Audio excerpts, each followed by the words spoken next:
All right, guys, update. You can hear the car running. Yep, it's running.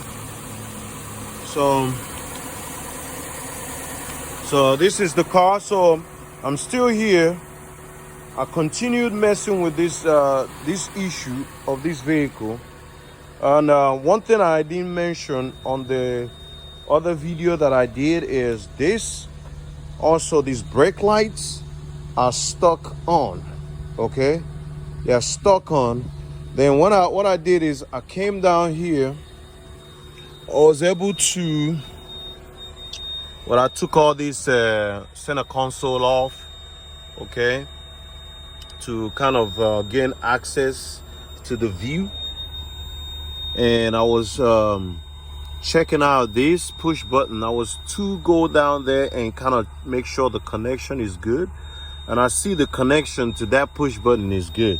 So when I came over here at the brakes, okay, check out this brake over here. This is the brake pedals resting. I didn't touch it or do anything to it, but you can see that this here, which is the what you call it, where it pushes down, is depressed. I mean, it's unlocked. It's supposed to be pushed back all the way like that. Okay, that's how it should be pushed in. So what I did, I unplugged it. When I unplugged it, of course, the light on the brake, on the back, the brake lights went off. And once I unplugged it, I was able to turn off that ignition that was staying on. You know, prior it was not responding. It was unresponsive. If you press it, it does nothing. But now, and it had a green light. So once I unplugged it, I was able to hit this button and it will turn off. And I will turn it on, it will come to ignition, it will turn off, and it will do that. So now what I did is I pushed this thing all the way back, just like I did, and then I plugged it in. Of course, I had this already turned off, and I was able to plug it back in and start the vehicle. So I was, like I said, it was sitting down like this. I was able to push it back up, plug in the brake switch, and of course I turned the ignition off before that. And once I hit this brake and push the push button, it started. Okay. So now that I have it pushed back up, you can see the brake light is gone. So pretty much it's like, I mean, we do have an ABS problem. Obviously, it's still on. I'm gonna try and get my scan tool because it's charging right now. So I will try and get my scan tool and see if I can clear this ABS and AF whatever off. I will try and see if I can clear it and bleed the brakes. Obviously, this brake on this vehicle is not the way, it's not returning like it should. You know, it's not all just the brake. I know the brake switch might need adjustment, but the pedal itself is pretty low. You know, you can see it. It's almost to the ground. It should be a little bit, you see, I can push it back up higher. It should be a little bit higher than that.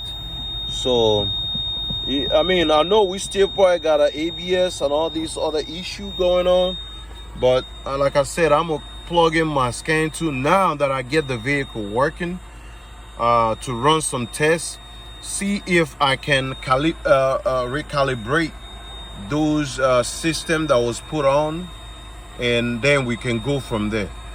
Okay, so that's what I want to give you guys update. I was able to start the car. So if you're having that issue, because I didn't see anybody, this was unresponsive, you cannot turn it off. So let me try it again and turn it off. You see, now it's turning off. I got the brake pushed back up, then I push it. Now you start. But if it's depressed all the way, let me see if I didn't push it back up with my foot and I turn it off. Let me see if it will start. Now it starts without even it starts without even me pressing the brakes. You know. So yeah, I guess I was able to reset something by doing what I did by unplugging that brake switch. Maybe I was able to reset something, because before, like I said, this was just like that. I mean, I showed you guys, I was pushing it, nothing. It wasn't doing nothing. It was just, you know, it wouldn't turn off, wouldn't turn on, just staying the same way. But now I can depress. But once I depress, it has this light. So we do have an ABS problem. We do have an issue, because obviously, okay, we push it in. Okay, we do have an ABS problem, but like I said, I think our problem now is this brake switch and the pedal. That's the problem we're having right now, because if you push this down a little bit off, of course, it's telling me that the brake is on. That's a warning light, is beeping. When I push it back up, it turns off. Okay, so we all obviously have issue with that brake switch. I'm about to couple some things back up, and I'm going to drive this car, because I've never driven this car. I want to see how the brake feels, see if it do need bleeding actually, or it just need to change the brake switch. If you do need bleeding, I can bleed it. So I need to get all these things kind of secured. Have all these things everywhere, so I'm getting secured, and then I'm going to try and just drive it around and see what it does. Okay, all right guys, thank you for watching. So I just feel I need to share that with you guys, because this thing had me scratching my head half of today. All right, so thank you for watching, and I hope this helped somebody. Okay, if it helped you in any way, shape, or form, subscribe to the channel or hit that like button for me. Appreciate you guys. Take care.